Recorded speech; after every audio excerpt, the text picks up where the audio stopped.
ನಮಸ್ಕಾರ. ನುಡಿಬೆಳಕು. ವಾಸುದೇವ ನಾಡಿಗ್ ಅವರ ಪ್ರಜಾವಾಣಿಯ ಅಂಕಣ ಬರಹ ಬಾ ಅತಿಥಿ. ಘಾಸಿಗೊಂಡಿದ್ದ ಮಧ್ಯವಯಸ್ಸಿನ ವ್ಯಕ್ತಿ ಕಡು ಸ್ವಾರ್ಥ ಮತ್ತು ಜಿಪುಣರ ಊರೆಂದೇ ಪ್ರಸಿದ್ಧವಾದ ಈ ಊರಿಗೆ ಬಂದ. ತೀರಾ ಅಪರಿಚಿತ. ನಸುಕಿನಲ್ಲಿ ಬಂದವನೇ ಇಡೀ ಅನ್ನಕ್ಕಾಗಿ ಅನೇಕ ಮನೆಗಳ ಬಾಗಿಲನ್ನು ತಟ್ಟಿದ. ಯಾರೂ ಓಗೊಡಲಿಲ್ಲ. ಸೂರ್ಯ ನೆತ್ತಿಗೇರುತ್ತಿದ್ದಂತೆ ಅವನು ಅಲ್ಲೇ ಊರ ಜನನಿಬಿಡ ಬೀದಿಯಲ್ಲಿ ಒಂದು ದೊಡ್ಡ ಮಡಕೆ ತುಂಬ ನೀರು ತುಂಬಿಸಿ 3 ಕಲ್ಲು ಒಂದಿಷ್ಟು ಕಟ್ಟಿಗೆ ಪುರಲೆ ಒಲೆ ತಂದು ಕುದಿಸತೊಡಗಿದ. ಜನರಿಗೆ ಅಚ್ಚರಿ.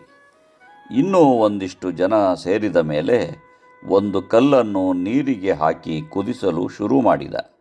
ಜನ ಕೇಳಿದರು, ಕಲ್ಲಿನ ಸೂಪ್ ರುಚಿಯಾಗಿರುತ್ತದೆ ಅಂತ ವಿವರಿಸಿ, ಇದಕ್ಕೆ ಸ್ವಲ್ಪ ಉಪ್ಪು ಬೆರೆಸಿದರೆ ಇನ್ನೂ ರುಚಿಯಾಗಿರುತ್ತೆ ಅಂದಾಗ ಒಬ್ಬ ಓಡಿ ಹೋಗಿ ಉಪ್ಪು ತಂದು ಬೆರೆಸಿದ.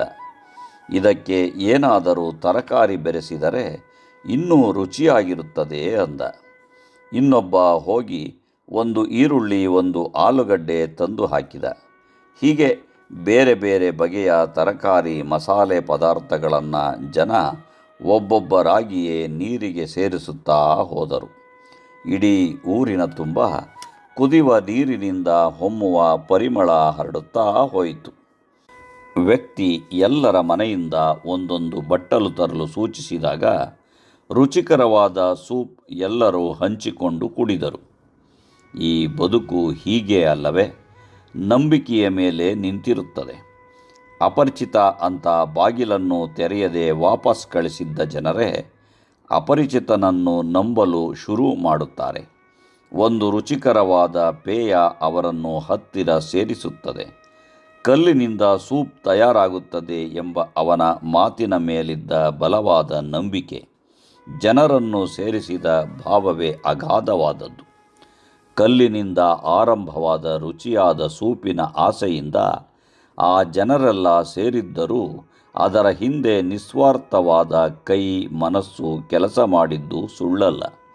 ಬಾಗಿಲೇ ತೆರೆಯದ, ಪರಸ್ಪರ ಸಹಾಯ, ಕರುಣೆ ತೋರದ ಜನ ಈ ದಿನ ತಮ್ಮ ಮನೆಯ ಒಂದೊಂದು ಪದಾರ್ಥ ಒಂದೇ ನೀರಿಗೆ ಬೆರೆತು ಹೋಗುವ ವಿಸ್ಮಯದ ರುಚಿಗೆ ಮಾರು ಹೋಗಿದ್ದರು. ಒಂದಾದರು. ಕೈ ಚೆಲ್ಲಿ ಅಸಹಾಯಕನಾದ ಒಬ್ಬ ಮನುಷ್ಯನಿಗೆ ಬೇಕಾದುದು ಒಂದು ಹಿಡಿ ಭರವಸೆ ಮತ್ತು ಗಾಢವಾದ ನಂಬಿಕೆ. ಮನೆ, ಮನ ಮತ್ತು ರಾಜ್ಯವನ್ನು ಕಟ್ಟುವ ಬಗೆಯೇ ಇದೇ ಅಲ್ಲವೇ? ಈ ಊರಿನ ಸ್ವಭಾವವನ್ನು ಅರಿತೇ ಪಾಠ ಕಲಿಸಲು ಬಂದಂತಿದ್ದ ಆ ವ್ಯಕ್ತಿಯ ಅಗತ್ಯ ಅದೆಷ್ಟೋ ಮನೆ, ಊರು, ರಾಜ್ಯ ಮತ್ತು ಪ್ರಾಂತ್ಯಕ್ಕೆ ಇರುತ್ತದೆ. ಒಬ್ಬ ಇಂತಹ ರಿಪೇರಿ ಮಾಡುವವನ ಅಗತ್ಯ ಇದೆ. ಮುರಿದ ಮನ, ಅಪನಂಬಿಕೆಗಳ ಮನೆ, ನಿರ್ಲಕ್ಷಿತ ಆಸೆ ಆಕಾಂಕ್ಷೆಗಳಿಗೆ ಒಬ್ಬ ಮಾಂತ್ರಿಕ ಮತ್ತು ಅವನ ಸ್ಪರ್ಶದ ತುರ್ತು ಇದು. ಬಂದು ಜೀವ ತುಂಬಿ ಮೌನವನ್ನು ಮುರಿವ, ಮುಚ್ಚಿದ ಬಾಗಿಲನ್ನು ತೆರೆವ ಒಬ್ಬ ಅತಿಥಿಯನ್ನು ಆಹ್ವಾನಿಸಬೇಕಿದೆ.